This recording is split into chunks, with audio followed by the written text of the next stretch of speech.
This episode of DG's Courtroom is sponsored by Draft, a daily fantasy app where your chances of winning are almost 3 times better than on FanDuel or DraftKings. On Draft, it's draft day every day.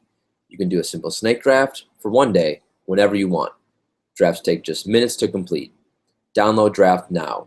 Be sure to enter the promo code DFBPOD when you download to get a 100% deposit bonus. And with that, we are off. Welcome to the show for Tuesday, January 17th, 2017. A 5-game slate on tap. I am your host, the judge, Daniel Green. You can find me on Twitter at DanielAGreen1. Hopefully you enjoyed an interesting day of basketball on Monday, on Martin Luther King Jr. Day. There were games all day long. So for viewing pleasure, it was somewhat fun. But in terms of DFS, it made the slates crazy. There was an all-day slate starting at 1 p.m. Eastern, an early slate, a late slate starting at 7:30 Eastern. The late slate only had 4 games, and they ended up being 4 disgusting, sickening, horrifying games. So if you were like me and had to work and didn't get a chance to play the all-day slate and only played the late slate with the 4 games, it was just a bizarre, just a dream killer kind of night. Everyone just duds, bombs, minefields, traps everywhere. So luckily on DraftKings I did really well, and on FanDuel I did not do so well because I had Chris Paul as a core player in every FanDuel lineup I made. I didn't play a ton because remember on small slates like that, I'm not a big fan of playing a ton of money. And I do play only tournaments on a 4-game slate because it is very hard to differentiate your lineups. Everyone's basically on the same kind of player, so I like to take chances. So that means it's mostly a GPP night for the judge. But there's any slate. There's money to be had out there. You should have to Monday was there were lots of obstacles that we had to get around. Before we dive into the show for Tuesday, please rate, review, and subscribe to the podcast. I know a lot of you have done that. To all of you, I say thank you. It is much appreciated. But some of you have not done that, and the judge is well aware of it. So if you haven't done it, while you're listening to the podcast, do it. It takes like 2 seconds. And also, I know it does take up memory on your tablet, on your app, on your computer, wherever you're listening to this thing. But if you could subscribe, that would be a big help as well. Also, please download the app Draft. Use the promo code DFBPOD when you download. Some of you say, Judge, I can't find out where the hell to put that promo code when I download. If that's the case, just hit me up on Twitter at DanielAGreen1, or you can email me via the website dgcourtroomdfs.com, and we will get that rectified for you. Also, when you email me or tweet me, let me know your username on Draft because I will need to know that, but then I can just correct that for you. Also, if you would like a 30-minute or maybe an hour-long consultation with the judge, let me know. At some point I may just stop. One, because I'm sick of giving you guys all the judge's secrets. But, as the people who have done them with me already know, first of all, they take a long time. So now I've lately been doing a lot of them for an hour, and I don't have time as it is. I'm doing this podcast at 4 a.m. in the morning. So just for time reasons, I'm not sure how much longer I'll be able to do the consultations, although I love doing them with you guys. It's a lot of fun, and I love sharing you with my research techniques, roster construction. Make sure you're entering the right contest. Figuring out your strengths is a big one to figure out what tournaments you should be entering in the first place. So for the time being, I am still scheduling those. So if you kind of want in, I would tend to let me know in the near future because someday I have a feeling I may just stop doing those. There's only one judge. I'm running out of steam. You guys can probably tell. Some shows, man, it's hard. It's hard to do these shows for an hour so late in the morning. I'm exhausted. So for the judge's sanity, I'm not sure how long the consultations will last. But for the time being, if you would like one, just let the judge know. And hopefully we can schedule something in the near future. Also, very soon, I'm hoping tomorrow, there will be some new 5-day NCAA style bracket challenges to the death on the app Draft on the homepage right when you log in or right when you open up the app. So the judge's chambers also is happening on Draft, and we had 2 of them run over the weekend. Got lots of positive feedback, so I'm hoping to get some more started tomorrow or at the latest Wednesday.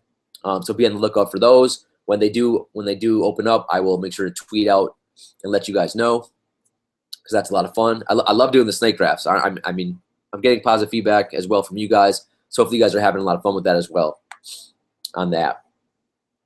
For Chambers, so I'm not sure what to do with Chambers, guys, for DraftKings. I mean, right now, right on Monday, we had 50 people in it, but it didn't fill. FanDuel fills immediately, almost every night, within seconds.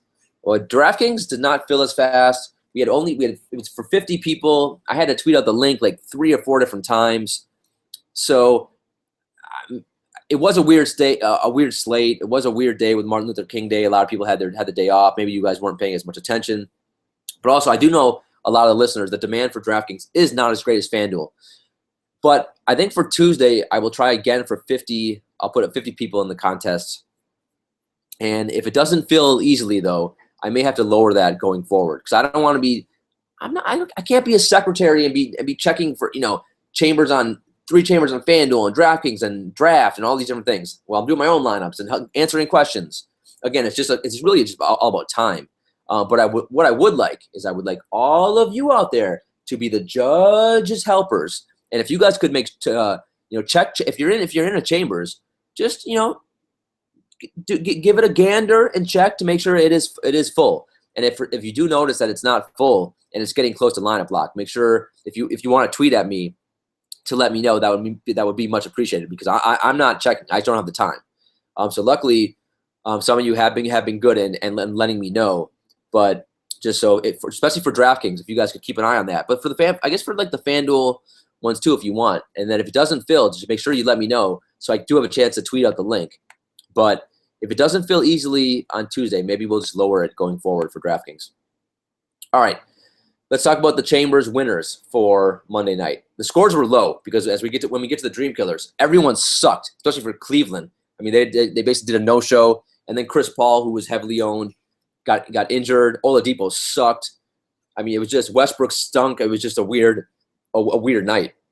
So, I mean, it was one of the lowest scoring nights I've seen all year. It was crazy. Not only in Chambers, but all across the industry. But we did have winners. People made money. So congrats to the number 2 ranked player in the power rankings at fucking Fantasy. SCAS is his name on FanDuel. His 4th win of the year, but his 14th cash. That is the second most cashes to the judge in Chambers on FanDuel. So congrats to him. Another guy who's in the power rankings, the number 10th ranked player. This is an up and coming player who has been a late crasher to Chambers this year, but he's coming on strong. MG Fresh, his 4th win of the year, is 9th cash, and then Dubs 1532 at Dubs 1528. I gotta tell you, man, the numbers confuse me. Why are you 1532 on FanDuel, but you're Dubs 1528 on Twitter? That's I would like to know that the backstory behind that, but. He also been a good listener, a good follower of mine. Good listener. What the hell does a good listener mean? He's been a loyal follower of mine all year long.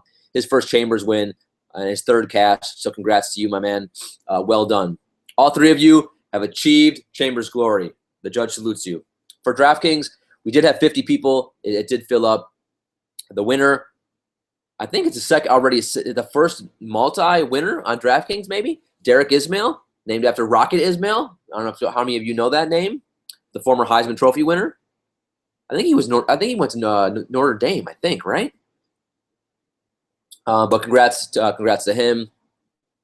He looks like he's going to be one of the top ranked players when the power rankings for DraftKings come out, which I think they will be unleashed. I think either this Friday or Monday for the first DraftKings power rankings.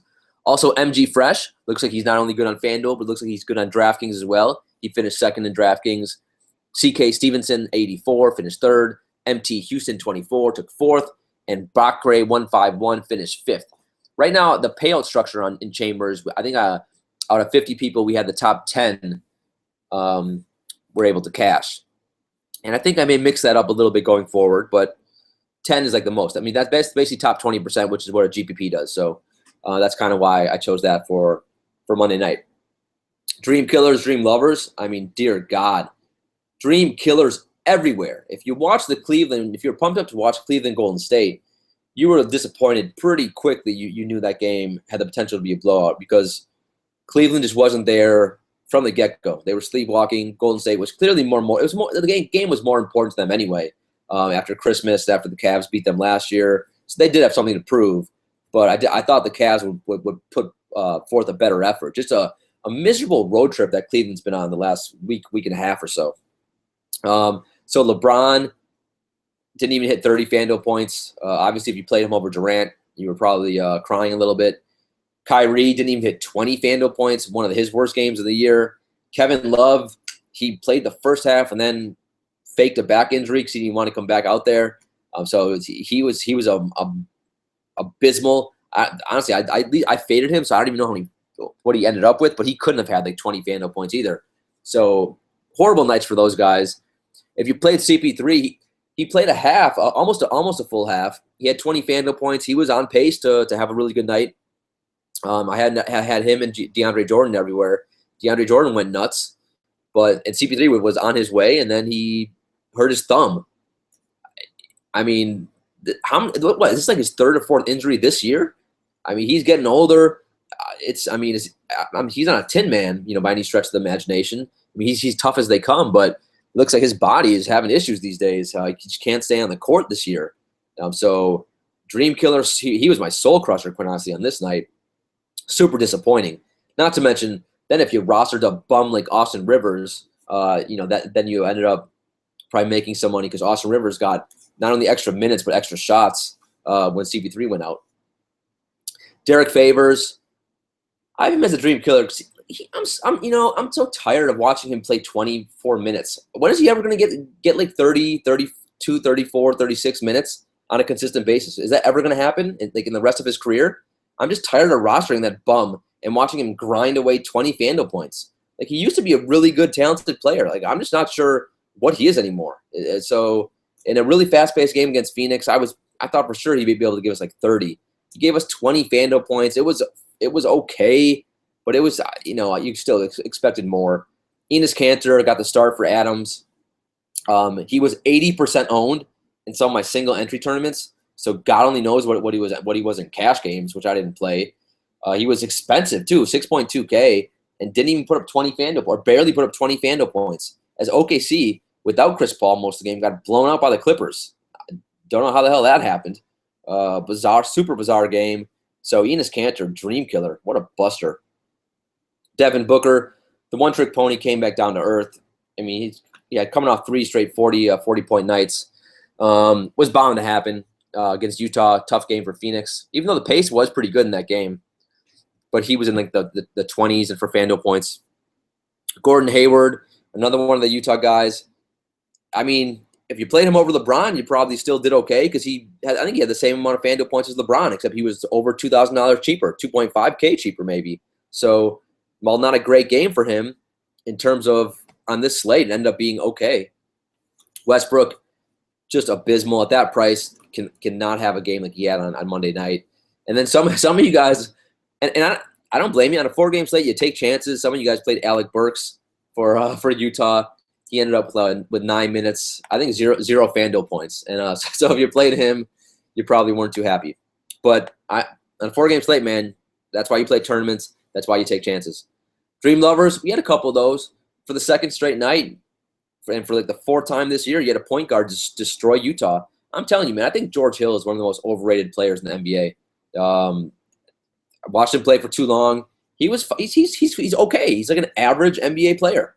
Like, he was fine on San Antonio, was fine on Indiana, and now he's fine on Utah. But I never understood all the love he's getting this year. And he got torched tonight by Eric Bledsoe, who put up over 55 FanDuel points. And Alfred Payton put up over almost 60 FanDuel points against Utah. So in back-to-back games, that's pretty impressive how Utah has been torched. So if you played Bledsoe, congrats.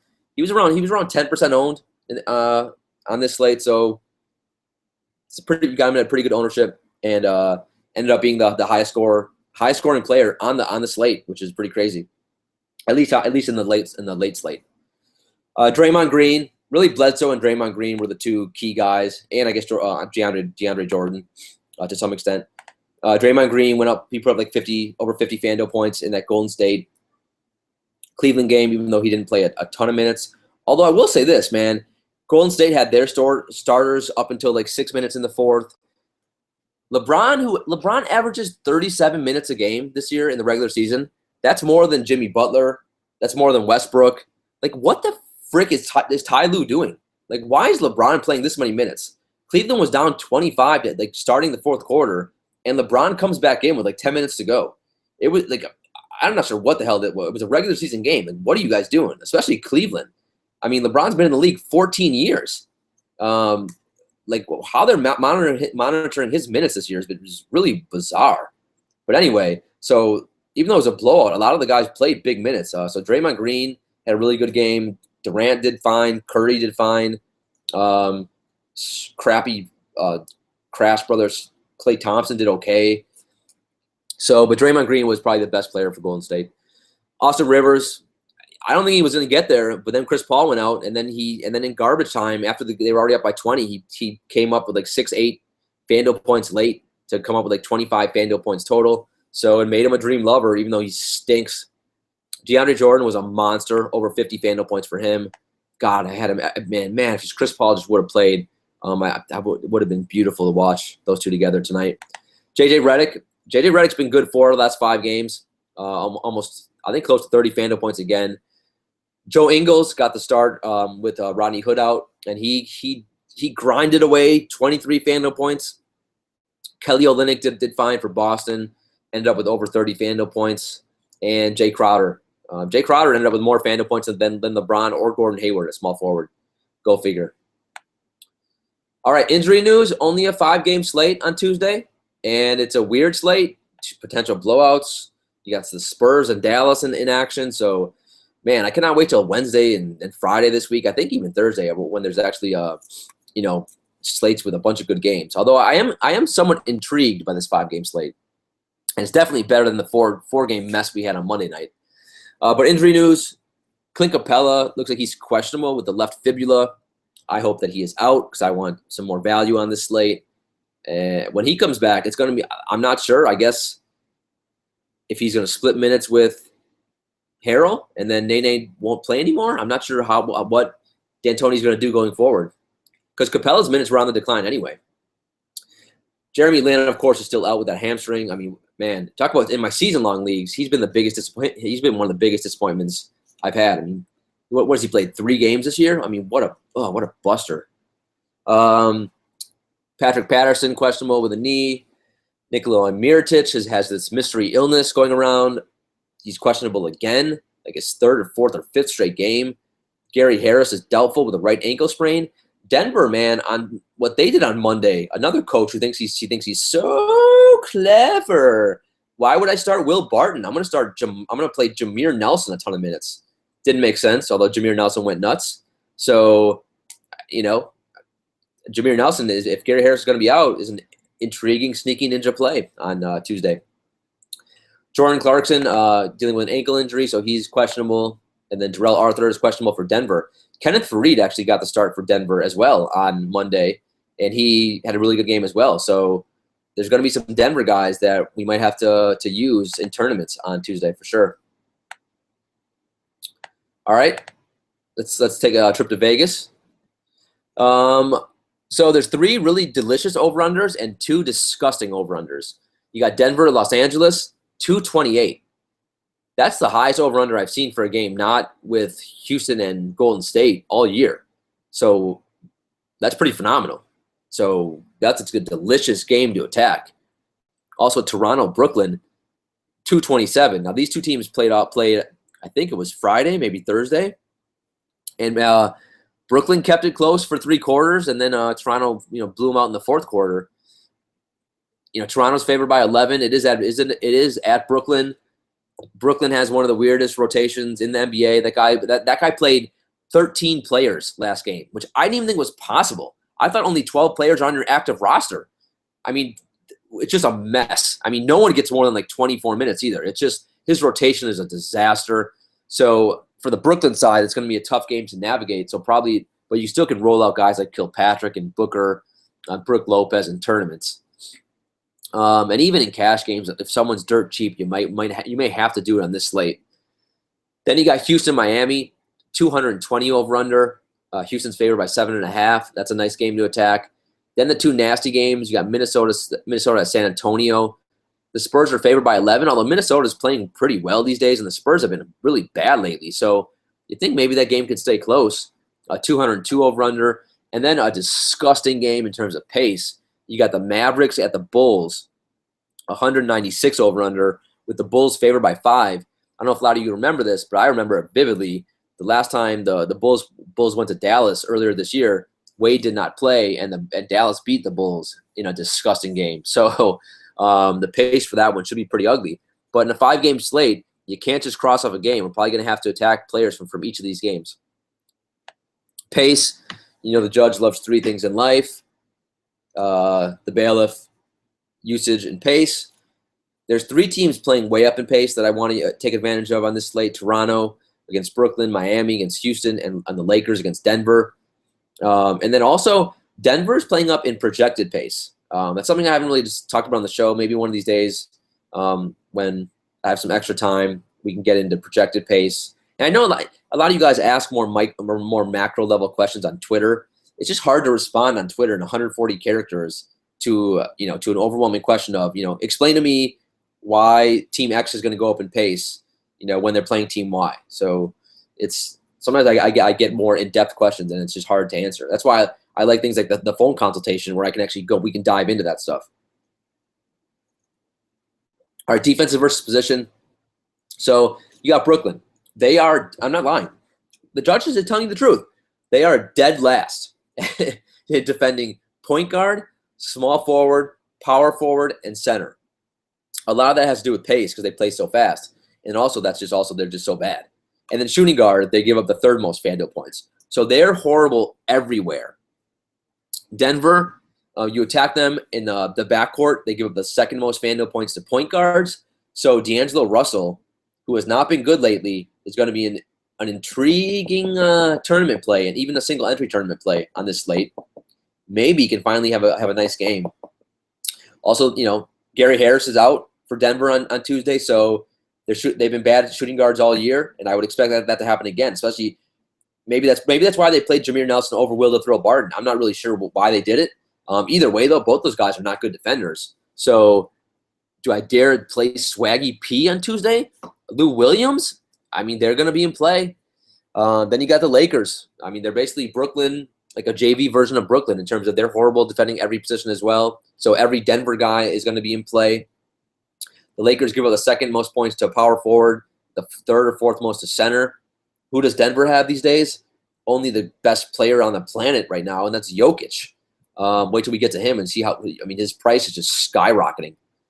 So even guys like Moutier, like I said, Jameer Nelson, Wilson Chandler, Gallinari, all the Denver guys are going to be pretty good plays.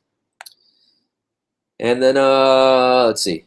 Houston cannot defend the power forward because Ryan Anderson just wants to jack up 28-foot 3-pointers. So James Johnson's a really good play on this slate. And then the Spurs. I mean, the Spurs do struggle guarding. I mean, if you look at the Spurs DVP, it's pretty fascinating. They give up the fewest FanDuel points to point guards, the fewest to center, the 2nd fewest to power forward, the 3rd fewest to small forward, but they give up like the 5th or 6th most to shooting guard. So maybe a little Zach LaVine on this slate. Is he even going to play? I think he's finally going to play. So maybe LaVine gets it going. Actually that sucks. LaVine's back because now Rubio is probably going to take a hit. All right, let's hop into the plays. Let's do it. It's 5 games, so it gets ugly fast at each of the positions. All right, let's start with point guard. So you got not a ton of high-end point guards on this slate. Kyle Lowry, top price point guard, $9K. He's been super efficient this year, playing excellent basketball. My only concern with him is his usage rate. It's not at that price. It's not as high as I would want it. But when he last game against Brooklyn, played 36 minutes, 41 FanDuel points. If he gets 35, 36 minutes against Brooklyn, the floor has got to be 40 FanDuel points. He should be fine. Safe for all formats. I wish DeMar DeRozan would just one game. Be like, you know what, Kyle? Why don't you take some more shots this game? Because you're way more efficient than me, and it would help our team out. But no, DeMar DeRozan could never do that. But Kyle Lowry, safe for all formats. Elite play against Brooklyn. Then you knock down. You're already down to Goran Dragic at 6.7. I mean, it goes. They're not. None of all the top stars played. On Sunday and last couple of days. So they're not playing on Tuesday. Goran Dragic 6.7K, and Tyler Johnson is 6.4K. So both the Miami guys are next up. And I thought with Dion Waiters back, Tyler Johnson would take a hit, but he has not lately. Let's talk about Dragic first a little bit. He's been fine. Not great, but somewhat consistent in the last 5 games, 5-6 games. 29, 24, 36, 24, 33, 40. It is somewhat frustrating to watch Dragic play because late in the games, he will let Tyler Johnson do everything while he stands in a corner, as I think I've commented in the past. But he's got 29% usage rate. And on this slate, he's playing Utah, playing way up in pace. I mean, playing Houston, playing way up in pace. And, I mean, not a guy that I would love to roster in cash, but the price is fair. The pace is phenomenal. Yeah, you got Patrick Beverley, but not a huge concern for me right now. So if you want to play Dragic in any format, I think you can on this slate. Right now, I'm probably going to spend down a little bit at point guard, but I may change my mind and go Dragic. Tyler Johnson, another guy, pretty much safe for all formats. I would prefer him for tournaments because he is pricey. And I mean, he's got to give you 30 to hit over 30 really to hit value. He's done that, like 3 out of the last 5 games, but still, man, 6.4K. That's with Dion Waiters back. That thank God they're playing up in pace. So hopefully he gets some extra possessions. But I do think he's in a great spot for tournaments. But he is expensive, and I do prefer Dragic over Tyler Johnson. You got Darren Williams, 6.4K. I mean, I don't mind playing guys in this Dallas-Chicago game, in tournaments because they're probably going to be low owned. No one's going to want to touch that game for the most part. Darren Williams, he's gotten expensive too. He's been pretty good lately, 33 and 42 the last 2 games. Now those were against Minnesota and Phoenix, so playing way up in pace. Now you get a team you're basically playing similar to Dallas' style. So I think he's a little overpriced for this slate. I think there's much better value all around. So I'm not going to have a ton of him. Ricky Rubio. The problem for me with Rubio is he's been great lately. Is that if Zach LaVine's back, I mean, how much is going to impact Rubio? So he's been 29, 43, 40, 49 the last 4 games or so. I still think the price is fair. The Tony Parker defense doesn't worry me. You can attack the Spurs, but on this slate, just because of who's available, I think I prefer to go Rubio in tournaments only. D'Angelo Russell, 6K. We mentioned top of the show. Denver guards are atrocious. So, I mean, he's been so disappointing to me this year. The last 3 games, and part of the reason is minutes. The last 3 games, he hasn't even hit 30 minutes, 26, 28, and 27 minutes. He actually has the highest usage rate on the slate for point guards. Him and Dragic are actually tied. So, he's going to be in play. I won't use him in cash games, but single entry tournaments and GPPs, yeah, I mean, this is an elite spot for him, and he does have upside. He can give you a 40, 45 FanDuel point night. And if he's going to do it, it's going to be against a Moutier Jameer Nelson tandem. So, he hasn't been playing well lately. I'm not happy about it, but you gotta let the slate dictate who you play. And the slate says D'Angelo Russell is a really good option. Patrick Beverley, right now, he may be a cash game play for me. He's 5.3K. He's cheap because he hurt his wrist and then he didn't shoot the ball, or he's having trouble shooting the ball for a couple weeks. Looks like he's somewhat corrected that. In the last game, he had 37 FanDuel points. I think he's just a super rock solid, safe play on this slate. And there's not a lot of value. So if you want a guy like James Harden, which almost all of us are probably going to roster, who's super expensive on this slate, and you want to play a Towns or a Whiteside, you got to save a little bit somewhere. And I think Beverly and point guard, this is a slate where point guard's not loaded. So I think playing something like Beverly in cash is perfectly fine. After that, then you go under 5K, and you're talking about MCW. I'm not a huge MCW guy with Wade because really he could end up playing 16, 18 minutes. They don't need a point guard. Wade and Butler are basically the point guards in the fourth quarter. But if MCW has a good first quarter, he'll get extra minutes, so I don't mind him. And I guess you could actually play him in cash too. I mean, he'll find a way to get you 15 FanDuel points, like the floor, and I think the ceiling is close to 30 maybe. So you can play him in cash. I'd prefer Beverly. He's basically the same price, but I'm not a huge fan of him in this slowdown game. Plus the minutes I think could be an issue anyway. Tony Parker's there if you want. Manuel Mudiay is 4.5K. He's a weird guy, man. He is the epitome of a guy who's standing in line with me at Magic Mountain.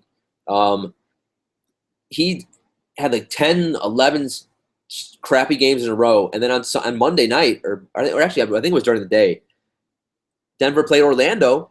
He played 37 minutes, 18 points, 13 assists, 42 FanDuel points. Where the hell did that come from? I mean, he was under 20 in like 5 straight games, or 4 or less 5 games. So Mudiay, he's a tournament player. Now he gets the crappy Lakers defense. Gary Harris is out. Maybe he gets a few extra minutes. So he's if you want to throw him in some tournaments, absolutely on this slate. Rajon Rondo, 4.1K. He'll be a sneaky ninja of mine. He is getting minutes now. He's in the rotation. If he comes in and gets it going, I think his floor is like 15 FanDuel points, and he can give you like 30.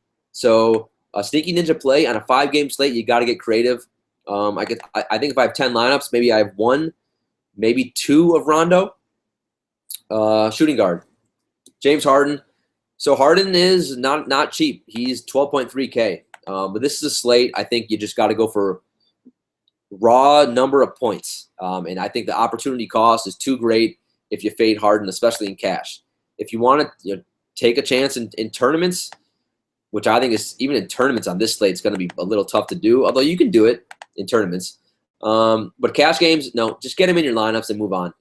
It's expensive, but he's coming off a bad the last 2 games, 49 and 39, and then 58. So I mean, really, we need over 60. But on this slate, if he gets like 50, 55, which I think is his floor, that's probably going to be enough in cash games at least. So just get him in there. DeMar DeRozan, 9.4K. He's super freaking expensive. He's got a monster usage rate of 34.3%, which is top 5 in the league, I think. Someone needs to tell him that he's not Russell Westbrook. He's not James Harden, but I guess no one's telling him because he keeps jacking up shots. I mean, at that price, he's got to give you – he's such a one-trick pony. He's got to give you 45 FanDuel points, and he's got to give you at least like 30 actual points, hit value. He's done that like maybe 3 times over the last 10 games. At that price, do I see it happening? Probably not. Even though, I mean, then you factor in they are playing Brooklyn. They're playing way up in pace. So he does have factors that go in his way. And he's going to have, I mean, Brooklyn plays no defense against anyone. With that said, give me Harden every day of the week over DeMar DeRozan. And, maybe in a couple tournaments, I fade Harden and I pray he has a off night, and I pray DeMar gets super hot against Brooklyn. But 9.4K that's just too cheap for him. I mean, too expensive for him. He should be about 8.5K. D Wade, 7K. I love the fact that Wade has coming off like 3 days rest, but the pace of this game is just going to be nasty.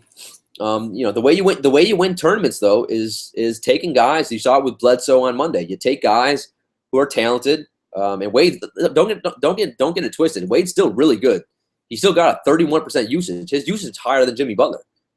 So when Wade plays, he's good. And if he's making a shot, he can put up a 45, 50 FanDuel point night. And the way you win tournaments is that you play really good players in crappy paced games where they're going to be low owned. So Wade's going to be low owned on this slate, and I think he's a really good tournament play. But the pace hurts. I'm not going to lie. It's going to be a struggle for anyone in that Bulls game, or Dallas game to put up a monster line. But are 1 or 2 guys probably going to do it? Yeah, we just got to figure out who.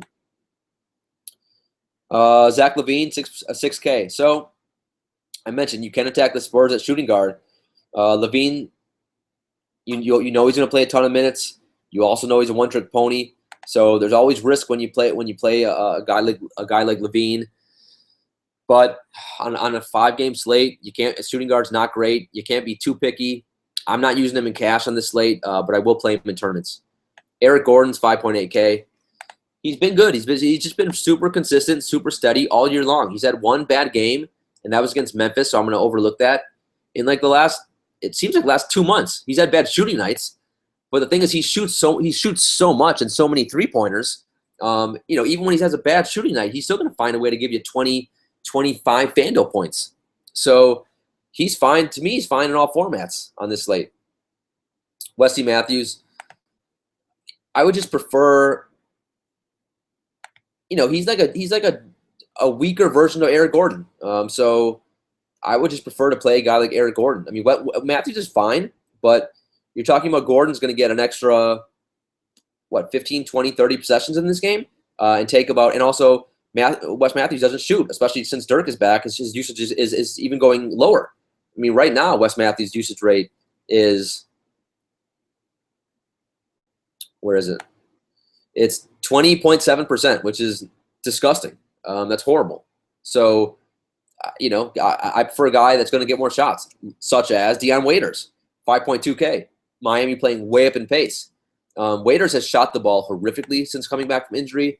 The last two, I don't have the numbers in front of me, but I think he was like 5 for 17 or 3 for 12 or something. I mean, the last 2 games really crappy.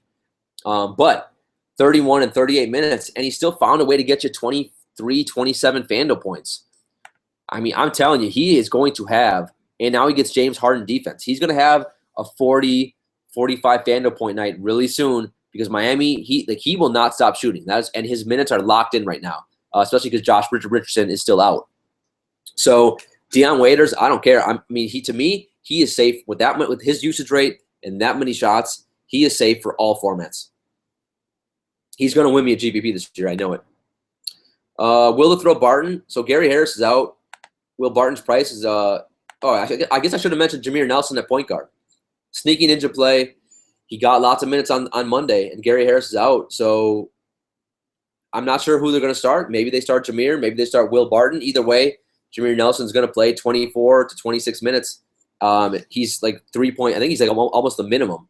So Jameer Nelson is you can play him in any format you want. And there's not a lot of value on this slate, so Jameer Nelson might be one of the best value plays. Will throw Barton, tournaments only for me, but they are playing the Lakers, so he's cheap, and he could give you a 30, 40 FanDuel point night. Lou Williams is there, tournaments if you want. Sean Kilpatrick, he's 4K. I know he's kills our lineups every night. And if Brooklyn plays their entire roster, the last game for Brooklyn, I'm not lying. They played 13 players, which I don't know. I did not know that's possible to do. Kilpatrick only played, 23 minutes, but he took 11 shots, which was the tie for the second most shots on the team. He just made 2. At 4K, if he makes 4 or 5 of those shots, he basically hits value. So he's going to get 24 minutes at 4K. I think he's at that price, man. He's playable in almost any format. I understand why you wouldn't want to do it in cash, but I don't understand why guys like Ronnie Hollis-Jefferson, who got 17 minutes last game, and Kilpatrick, who got 23, don't get more minutes. It makes no sense. They played Joe Harris 20 minutes, Dinwiddie 24 minutes, Hollis-Jefferson only got 17, Quincy Acey got 20 minutes, Whitehead, Blackhead, Yellowhead got 15, Levert got 22, Randy frickin' Foye got 17 minutes. It's just Brooklyn. It's just a mess what that guy's doing. That guy's what a horrible coach that guy is. Granted, his team sucks, but so Kilpatrick, he's another guy. He could help someone win a tournament if he just is making shots at that. He's so cheap right now. Seth Curry, keep an eye. What if Dallas starts Seth Curry? He's a sneaky ninja play. I think they started him a couple games ago. And he's 15, 25 FanDuel points the last 2 at that price. That's okay. Nick Young, his price is skyrocketing down to 3.7K. He's been awful lately. But Another guy, if he gets hot, he's still getting 26, 29 minutes a night. And then Joe Harris, I think I mentioned him. He played 20 minutes last game, so I think he had like almost 20 Fando points. All right, now I hate when I say I think he got, and I need whatever. I'm just gonna go look exactly how many Fando points he got. He got 19 Fando points. Man, I hate when I get anal like that, man. That's the lawyer in me. I need to be certain of it. All right, small forward. Jimmy Butler, 9.5K. To me, it's just too expensive. If Wade was out, I'd be much more comfortable doing it. With Wade and his 32% or 30 whatever 31% usage rate, Chicago playing way down in pace, I don't think you need to do it. I think Butler's still going to find a way to get close to 40, but it's expensive, and on this slate, I just don't think you need to do it. Granted, there's not a ton of superstars either, so if you can fit him in, he should be fine. Kawhi Leonard, 8.8K. Kawhi's price is rising now too. I mean, he's been good lately, 46, 40, 52 the last three. I mean, Andrew Wiggins is somewhat of a sneaky good defender. What is their defensive versus position? Yeah, Minnesota gives up like the 5th fewest Fando points to small forwards. I mean, I guess I would prefer Kawhi slightly to Jimmy Butler just because the pace of this game is going to be so much better. So Kawhi's safe for all formats. He's been really good. Harrison Barnes, 6.8K. He's the last game against Minnesota, he struggled. Before that, 40, 33, 30, 33, 42. I'm a little nervous that the usage is eventually going to come down with Dirk back. Also, this is a disgusting, nasty game. He's expensive. I think there's other guys I just would prefer to play. I'd prefer to play a Kawhi, and then there's guys, as you'll see in a second, you could some cheap small forwards you can get. But Barnes is an interesting tournament play. Andrew Wiggins, another guy, tournaments only for me. He's gonna get some Kawhi Leonard defense, so that is not something that I'm looking to take advantage of. Kawhi Leonard, still probably the best defender in the NBA in my opinion. Last time Wiggins played the Spurs, he put up 16 Fando points, so hopefully he can do a little bit better than that. Tournaments only for me. Gallinari, 5.9K. Great matchup here against the Lakers. The thing that concerns me is he played 40 minutes on Monday. So a back-to-back for Denver. He's somewhat consistent this year. I mean, again, I keep waiting for him to have a monster night, and it just doesn't happen. But 24, 24, 25, 20, 34, 37 Fando points last few games. Against Lakers, man, pretty much safe for all formats, though. Yeah, I'm fine with him any format on this slate. The upside's not tremendous, though. Trevor Ariza, I will absolutely have my obligatory. Is that a word? I think it's a word. My obligatory one lineup of James Harden, Trevor Ariza. Maybe I have more. Last game against Brooklyn, Ariza went nuts. He had 40 Fando points, and he's relatively consistent this year. He's not really a one-trick pony because he can get you rebounds. He'll get a few assists and he'll get steals. So I like teaming him up with Harden, and I think one day that's gonna in the near future going to win someone a GVP. It already has this year, but it will again.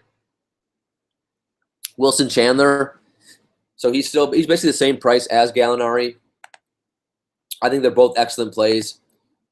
For whatever reason, Wilson Chandler did not start on Monday because Mike Malone got wacky.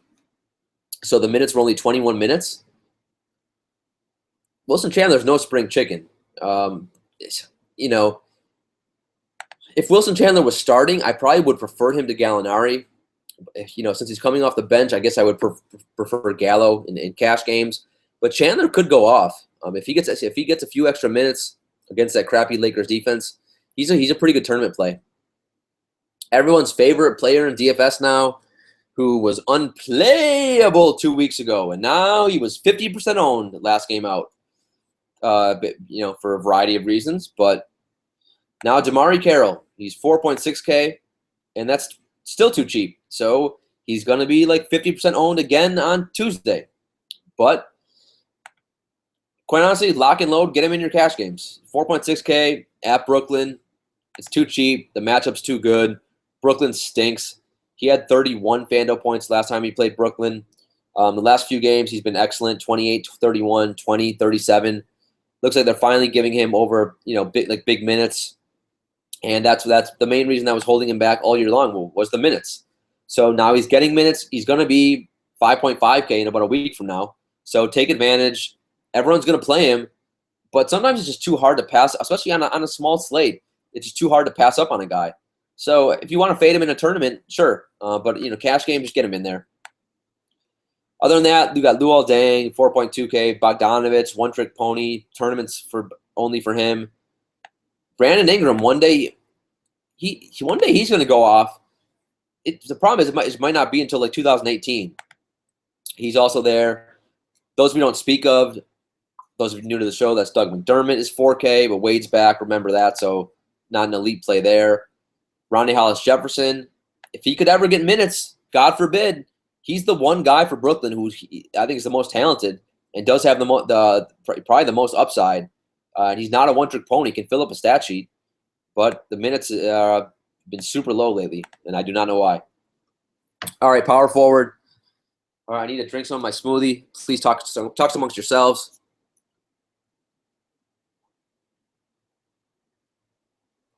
Man, I think I've noticed. I don't know how many out there do your own podcasts. You gotta come with like a lot of energy, and some days it's just hard to like summon the energy. I don't know if you listened to like yesterday's show.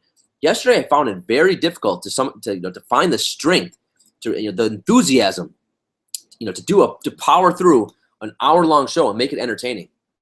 Some days it's just hard, man.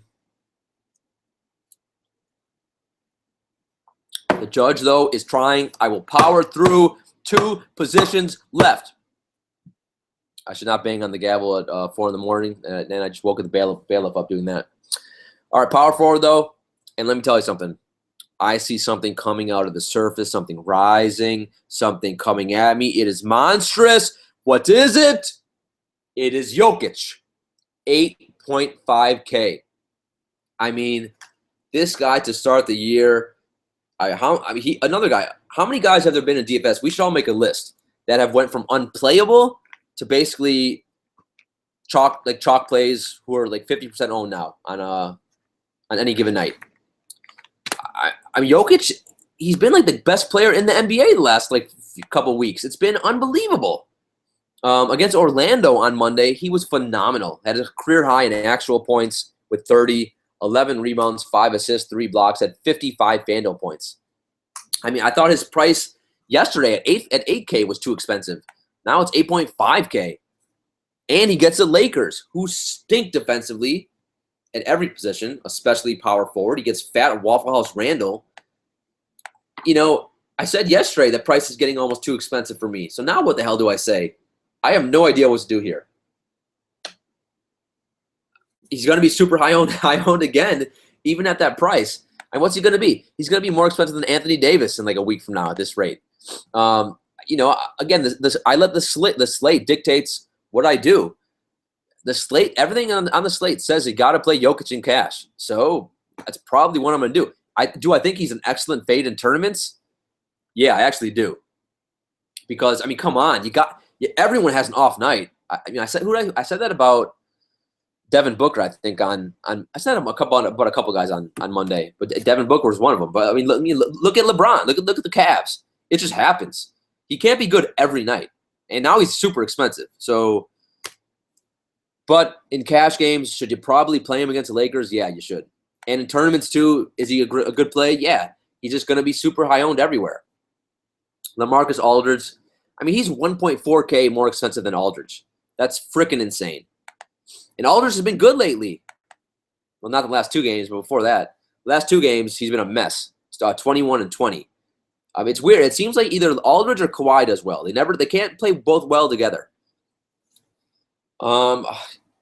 So do I want Aldridge in cash? No, but I still think he's a good single entry and tournament play. Minnesota has no one to defend him. Gorgie Dang cannot defend him on the perimeter, and Towns is just a bad defender in general. Julius Randle, 6.2K. Him and Russell both just super inconsistent. Fat Randall has been super disappointing. The last 2 games, 17 and 14. But because of recency bias, that makes him a really nice, excellent play here. It would be great if I played him in a tournament and he somehow could get Jokic, and I fade Jokic, and he could somehow get Jokic in foul trouble. That would, kill 2 eggs with one. Wait, what is it? What's the phrase? 2 birds with 1 stone? Yeah, I guess that's a phrase. And by the way, why would you be throwing a bird? Could you really kill a bird with a stone? I mean, you have to be pretty accurate, right? I mean, birds are pretty fast. I don't know. I don't know who came up with that saying. Anyway, Fat Waffle House Randall. I probably won't go there in cash, but I think he's in a good tournament play. James Johnson. I mentioned on the top of the show. I think he's going to give Ryan Anderson all kinds of trouble. He's too athletic. He's too fast. He's been Miami's most consistent player. 30, and my favorite thing, he's got 38 minutes last game. So 33, 28, 25, 31, 33 FanDuel points. He's almost a lock and load right now for me in cash games. Just get him in there and move on. Playing way up in pace. This is the perfect perfect style game for him. Dirk Nowitzki, 5.7K. He's been pretty good for Dallas. So 32, 29, 38, 21, 27. Looks like this is almost somewhat the Dirk of old. I mean, granted, it's just Dirk, and he is old, but he's playing well. So if there's a guy for Dallas, I'll probably play on this slate. Dirk's he's still cheap, and his game. There's no way. If he's hitting fall away jumpers, there's no way to defend that. It doesn't matter who they put on him. So he's fine. He's quite honestly, at that price, he's fine for all formats. If you want to roll out a James Johnson, Dirk Nowitzki cash game lineup, you can probably do it if you want. If you want to try to fade Jokic and get, not the smartest move in the world, but you could do it. Trevor Booker, elite tournament play. Besides Ronnie Hollis Jefferson, he has the most fantasy-friendly game for Brooklyn, and I guess Brook Lopez. So occasionally he'll get to over 24 minutes, and when he does, he'll put up a good line. It's just we never know when that's going to happen. But last time he played Toronto, he got 27 minutes, got 20 FanDuel points. In the last 3 games, he's got 31, 20, and 32. So I like him for tournaments. Taj Gibson is fine, not a ton upside there. Gorgie Dang, whatever. He's somewhat similar to Andre Drummond, except like Drummond just doesn't try and falls asleep. But sometimes he looks like Gorgie Dang. He's so emotionless on the court. I wonder if he's awake, but not much upside with him. He's coming off one of his best games in a few weeks, or at least in a week or so. But he is cheap. He was 6K about 2 weeks ago. So, but the Spurs are a tough matchup. Ryan Anderson. I love me a James Harden, Ryan Anderson lineup, and Ryan Anderson's dirt cheap, 5K. Even if guys like Eric Gordon, Ariza, Ryan Anderson, even if they have off shooting nights, they're still going to get close to hitting value. And if they're making their shots, they will smash value. So this stuff, that price is so cheap for Ryan Anderson. I'll have a lot of exposure in tournaments. Kenneth Faried, this is a really interesting sneaky play now. He's 4.3K. He got the start out of nowhere on Monday, and he produced 33 FanDuel points. If I find out he's starting again at that price against the Lakers, hell yeah. If he's starting, he's safe for all formats. And that's as low as I'm going to go, power forward. Center, you got Towns. Towns has been excellent lately against everyone. Against Dallas, only had 34 FanDuel points in a slowdown game. And the Spurs are somewhat similar to Dallas in pace, and also they're really good defensively at the center position. I'm curious to see who defends Towns, because Pau Gasol is not a good defender. I'm not sure who the hell the Spurs put on him. I would expect them not to have Pau Gasol on Towns, though, because the Spurs give up the fewest points to 2 opposing centers. So, Towns, to me, I don't want to go that route in cash at that price, but I still think he's a good tournament play. I've seen him destroy Gobert and other elite centers, Steven Adams. So the matchup will probably mean that I don't want to play him in cash, but I still would play him in tournaments, absolutely. Whiteside 8.9K. Whiteside is in a beautiful matchup here. I don't care if Capella comes back or doesn't. Capella can't defend Whiteside. Whiteside just needs someone to pass him the ball. That's the biggest issue with him in Miami. So another guy, I mean, he's expensive. I'm a little nervous to use him in cash. Quite honestly, right now, I'm not sure what the hell I'm going to do at center in cash. Because center, unlike most slates, is not very good on Tuesday. So I think Whiteside's a great tournament play. Is he great in cash games? Not lately. I mean, do I like the fact that Miami's playing way up in pace, though? I do, so I think I slightly prefer him to Towns. But you know what? At the end of the day, Towns still may end up with a better night. Towns is a much more consistent player just because his usage rate's higher, and they have guys like Rubio who will make sure Towns gets the ball and gets shots. I mean, Whiteside can go 10, 11 possessions without touching the ball. Brook Lopez, 7K. Just a super frustrating guy to own on any night of the week. Last time against Toronto, he did have 34 FanDuel points. Whatever. He's fine. Just because of the slate, I'm going to be forced to play some Brook Lopez. It's just going to be super annoying watching him standing on the perimeter, jacking up three-pointers. Pau Gasol, 6.4K. I never use him in cash, so tournaments only for me for him. My boy Jonas Valanciunas, the price is finally coming up. It was 5.1K about a week ago. Now it's 6K. But he gets the best matchup in the world against Brooklyn. Last time he played Brooklyn, he only got 25 minutes, but he gave you 32 FanDuel points. And quite honestly, because the slate's so bad, I think he may actually be safe for cash games on this slate. Even if he only gets 24, 25 minutes against Brooklyn, he will find a way to give you 25 FanDuel points because he's basically a fantasy point per minute player at this point. And Brook Lopez is the worst defender ever in the history of the NBA. Valanciunas is a great defender. He's a monster body. And I mean not only tall in length, in width, his girth is just massive. So I honestly, I didn't think Valanciunas would be a cash game play, but I remember the slate dictates what the judge does, and this slate is telling me to play Valanciunas in cash, so I may have to do it. Montrezl Harrell, just keep an eye on who starts for Houston. Whichever center starts for Houston, that's the guy that I'll probably have some exposure to. Robin Lopez, 4.4K. He's cheap, so why not in a couple lineups? All right, that's it. That's the slate. 5 games. It's actually an interesting slate. It's going to be – I think you can make some pretty creative lineups. So 5 games. Every game there's going to be players to attack. And let's see what we can do. Let's make some money, and let's have someone out there who especially someone who's playing Chambers, let's achieve some glory, shall we? Not only someone who's playing Chambers, the listeners as well. And those, first of all, if you've been listening to the show now for the last few months and you haven't played Chambers yet, your time has come. The judge is telling you, you are ready, my friends. You are ready to enter the Chambers. So let me know. Tweet at me at DanielAGreen1. Shoot me an email via the website, dgcourtroomdfs.com. Let me know you want in Chambers. I will give you a personal invite.